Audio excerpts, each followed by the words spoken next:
Impact Award for an organization. And this goes to ComForCare and Just Like Home Adult Center.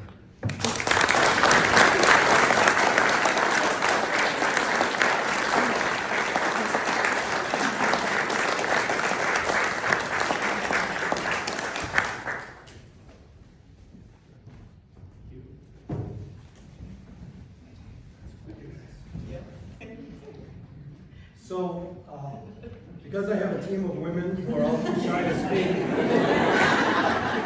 and unbeknownst to me, I'm not shy, so I'll speak.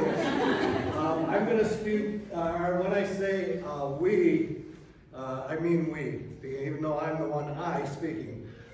It's been a long road for Lisa and I. You know, when we started this, I was separated from my corporate America job, and Lisa was working for Aurora Healthcare, and I was working really hard to get a job. And I thought, well, that's crazy. If I'm working this hard to go to work for somebody else, I'm going to go to work for myself.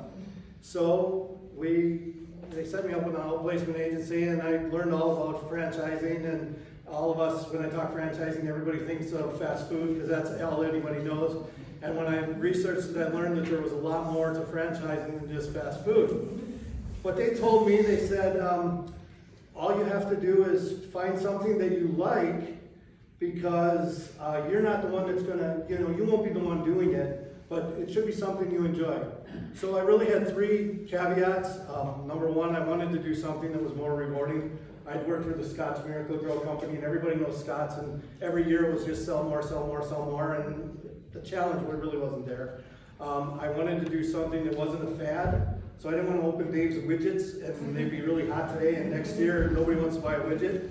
So kind of gravitated to senior care, because as we all have learned tonight, and as we will continue to learn, senior care is not a fad.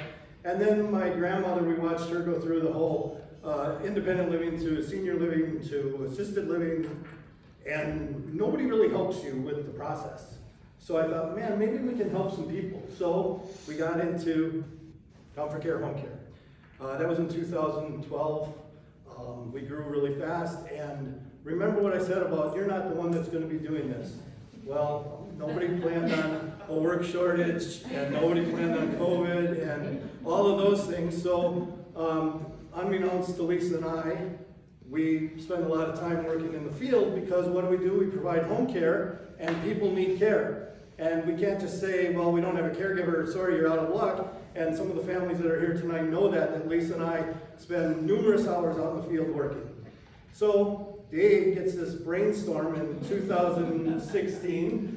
We were looking for a property to move our office to. I said, well, why don't we build a new building and open a separate business? So whether we're going into the home and providing care, or now we have Just Like Home Adult Day Center, individuals can come to us, and or a combination of the two for many families. Well, Lisa looked at me like I had purple lips and two heads, but she agreed, and we opened Just Like Home Adult Day Center in 2017, built a new building. We didn't plan on a number of things. We didn't plan on Dave having prostate cancer. I'm a survivor. We didn't plan on Dave getting an infection in his knee that he had replaced and being homebound for 9 months in bed. And now we have this building, 2 businesses, and my wife trying to care for her husband at home. So we didn't plan on that. Obviously, we didn't plan on Highway P being closed for 4 months. Try to explain to a senior how to get to your new adult day center when they got to wind through the, okay, we didn't plan on that. Obviously, we didn't plan on COVID. And the last thing, as I mentioned earlier, nobody could foresee a workforce shortage like we have today. So here we are. We've had a lot of challenges, and we're very proud of where we've come. Beyond all of that, I can to Mike. When we opened ComForCare, it's not like opening a hamburger shop, right? You open a home care, people don't flock into your business because now you have ComForCare Home Care. So I had no idea what I didn't know, but I put together my list of people that I could go network with, and Judy Phillips was one of the first ones that I went to, and I'll never forget it. It resonates with me today. I went into her office off of Main Street. She didn't know me from Adam, Some people, when I would go in, wouldn't give me the time of day. Well, Judy came out, she sat with me and she said two things, and you mentioned one, Kate. She said, if you do things right, there's more people in Washington County that need care than you will ever be able to provide care for. And she said the second thing, say what you mean and mean what you say. So we've worked with Gericare many times over the years. For the most part, I would say 90% of the time we've done good. Oh, yeah. Sometimes we've got put, when we haven't, we got put in caregiver prison. and they look to a different agency to fulfill some of the things. And then they would gravitate back to us and, okay, we gave you your punishment, now we're gonna, but I would say 90% of the time we've lived up to what we say we're gonna live up to. And we're really proud of that. I know when Janine came into our office up on a board in our conference room, I have a little saying up there, is continuous improvement beats postponed perfection. And I believe that we can always be better, so we have to be. Having said all of this, and I apologize, it's not about Lisa and I, because we have a building, we have two businesses, we spend so much time out in the field that if it wasn't for these individuals, we could never do what we do. So I just want to introduce them quickly. Sharon is our lead nurse in the Adult Day Center. She kind of keeps everything going day to day. Linda is our nurse.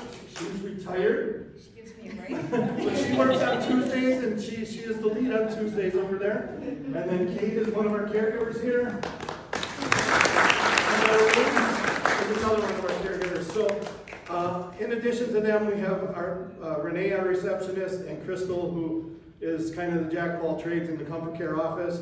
And then obviously our 35 or 30 plus caregivers that are out in the field.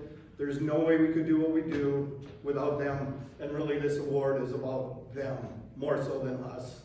I'm honored, I'm blown away. And I thank all of you, to all of my, all the fellow nominees, congratulations. To all of the families that nominated us that are here tonight, I thank you. I hope that, you got the $20 that I sent all of you. I thank you for that. I thank you because, that really means a lot to us when we're working so hard. And obviously, lastly, to Mike, Kate, the Phillips family, it's really an honor to accept this award, and Judy will forever be in my heart. Thank you.